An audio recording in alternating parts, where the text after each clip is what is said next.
Iya, dalam setiap perkara perceraian, memang yang paling menderita, yang paling tidak diuntungkan adalah anak, ya, karena anak merindukan kebersamaan antara ayah dan ibu. Tapi sekarang ini pada saat ayah dan ibunya berpisah dan kemudian ibu sedang bermasalah, jadi tersangka dan kemudian akan menjalani pemidanaan. Kalau misalnya anak harus bersama dengan ibu agak sulit juga karena sudah over capacity di lembaga pemasyarakatan. Jadi perlu ada kerjasama agar sementara ini biarlah diasuh oleh sang ayah, tetapi bukan dalam arti perebutan. Kemudian kalau toh misalnya dimungkinkan sekali-sekali datang untuk menengok dan sebagainya, tentu saya kira adalah baik sekali. Karena ini juga untuk tetap mengembangkan naluri keterampilan menjadi orang tua, parenting skills-nya ini. Dan juga dalam berbagai penelitian menunjukkan bahwa kalau seorang ibu menjadi terpidana, menjalani pemidanaan, kemudian juga tetap ada tanggung jawab pengasuhan, maka ini juga akan memperkecil kecenderungan untuk residivismenya. Jadi tidak akan mengembangkan perilaku yang menyimpang lagi dan akan menimbulkan suatu kesadaran tanggung jawab sebagai ibu, dan ini akan mempercepat juga upaya rehabilitasi mental yang bersangkutan. Jadi dalam hal ini yang paling penting adalah tetap ada kerjasama dengan ayah dan ibu di dalam pengasuhan anak.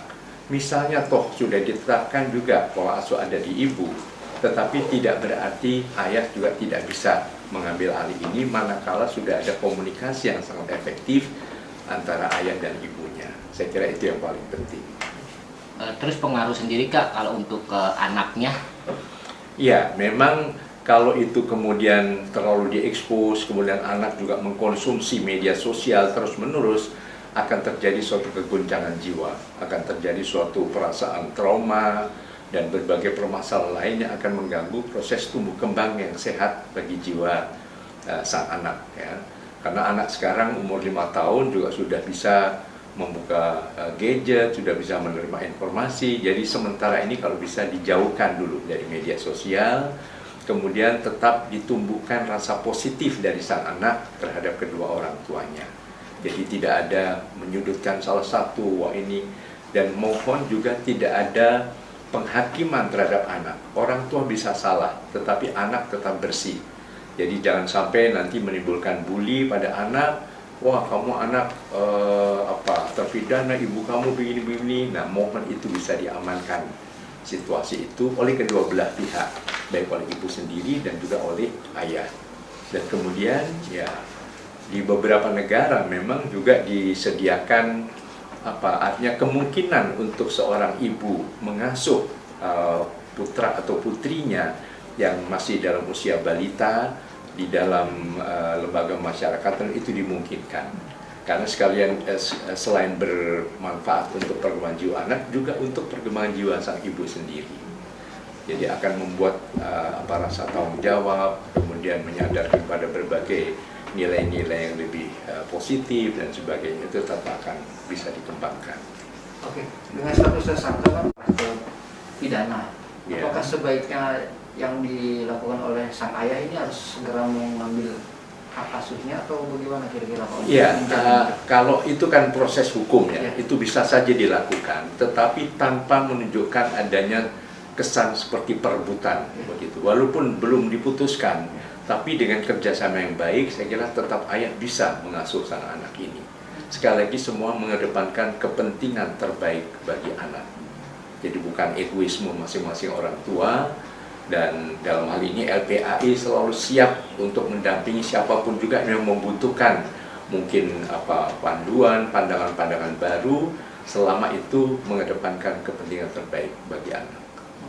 Dengan tidak mengejas orang tuanya juga tentunya ya Kak ya? Iya, bagaimana juga biarkanlah itu masalah hukum, siapapun juga bisa melakukan kesalahan, dan kemudian juga sudah mungkin ibaratnya membayar dari perilakunya itu dengan pemidanaan yang akan dijalani, tapi tidak usah terlalu menjurus kepada penghujatan dan sebagainya yang bisa saja berdampak negatif pada anak manakala anak mendengar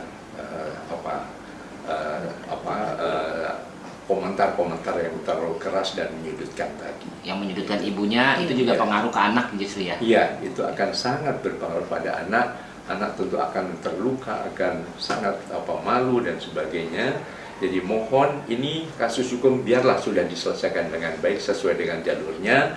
Tapi karena ini menyangkut adanya seorang anak yang masih umur berapa? Sekitar 5 tahun. 5 tahun. Ini, ya, itu sangat sensitif. Jadi mohon itu perasaan itu juga dijaga. Saya kira oleh siapapun juga, termasuk para aktivis perlindungan anak.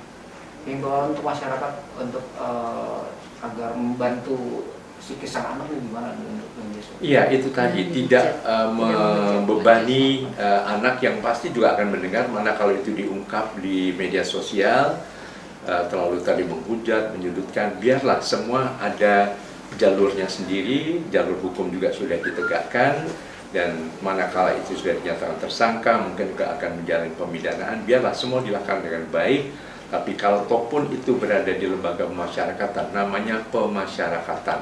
Jadi ada unsur rehabilitasi. Bahwa orang yang salah tetap ada kemungkinan, tetap ada jalan untuk bisa menjadi baik, sehingga tidak usah terlalu didramatisir sebagai suatu makian, hujatan, dan sebagainya. Saya kira itu yang untuk Kak Seto sendiri sebagai ketua umum, sarannya apa untuk Gading? Ya, itu tadi. Kalau sekarang ini mungkin situasi di lapas, ya manakala nanti ibunya harus berada di lapas, lembaga pemasyarakatan, situasi di lapas juga mungkin masih rentan terhadap COVID-19, mungkin juga sudah over capacity, terlalu penuh dan sebagainya, belum ada tempat yang tepat untuk anak atau situasi yang ramah anak, yang mohon sementara bisa diasuh oleh sang ayah. Ya, jadi itu saja. Tapi manakala nanti dimungkinkan anak rindu bertemu dengan ibu, ini adalah hak anak, maka mohon itu tetap bisa dilakukan, tapi tetap dengan protokol kesehatan yang sangat ketat. Pesan tersendiri dari Kak Seto terkait masalah. Iya, kita tahu bahwa jumlah korban anak-anak itu tertinggi di Asia, dan yang meninggal juga tertinggi di ASEAN. Nah, ini tentu patut kita waspadai. Jadi mohon dengan segala hormat para ayah dan bunda, para keluarga melindungi putra-putri tercinta. Sementara ini kita sudah berkorban 10 bulan. Kenapa kok kita tidak hargai pengorbanan yang sudah lama ini? Apalagi kita mendengar bahwa tahun depan itu kemungkinan ada mungkin tatap muka ya. ya, selain itu rekayasa virus yang lebih dahsyat lagi, varian baru ya, dan di beberapa negara bahkan sudah melakukan lockdown kembali selama bahkan 1 bulan. Nah, mohon kita tetap waspada, jangan terburu-buru. Untuk kebijakan tatap muka untuk sekolah, kami dari LPAI dari awal sudah menyatakan mohon jangan dulu. Bahkan kalau perlu instruksi justru dari pusat. Ya, jadi dalam hal ini, karena ini juga desakan dari berbagai pihak mau sekolah, kadang-kadang justru dari orang tua sendiri. Mungkin orang tua juga bingung karena harus memberikan pelajaran yang tidak dikuasai, ya, sehingga menimbulkan stres, konflik keluarga, kekerasan terhadap anak.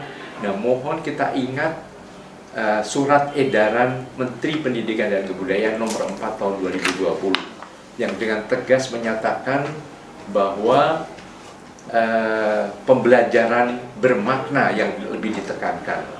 Jangan terlalu menekankan pada penuntasan kurikulum untuk kenaikan kelas atau kelulusan. Jadi berarti udah kurikulumnya kurikulum kecakapan hidup saja. Itu yang jauh lebih penting. Perilaku mungkin ya. Iya, perilaku, bagaimana menjaga kesehatan selama pandemi COVID-19.